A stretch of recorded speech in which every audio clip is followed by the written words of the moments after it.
Hey everyone, in this guide, I'll show you the basics of using Audacity.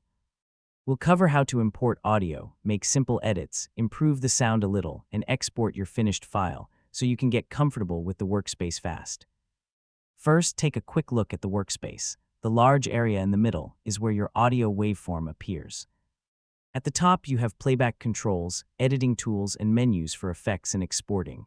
To add audio, click File, choose Import, then select Audio. Find the file you want to edit and open it. You can also drag an audio file directly into the Audacity window, which is usually quicker. Once the waveform appears, click the green play button to listen. You can click anywhere on the waveform to move the playback point, and use the zoom controls if you need a closer look at a section. To remove part of the recording, click and drag across the section you do not want, then press Delete on your keyboard. If you make a mistake, use Ctrl+Z on Windows or Command+Z on Mac to undo it. To make part of the audio quieter or louder, use the envelope tool. Click its icon, then drag the blue control lines on the waveform.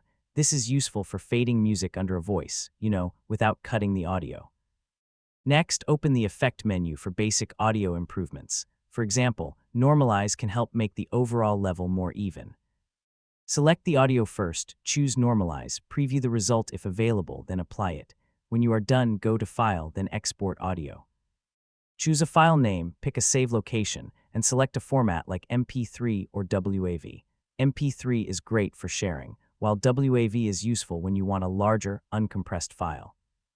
And that's the basic Audacity workflow. Import your audio, listen through it, make your edits, add effects when needed, and export the finished file.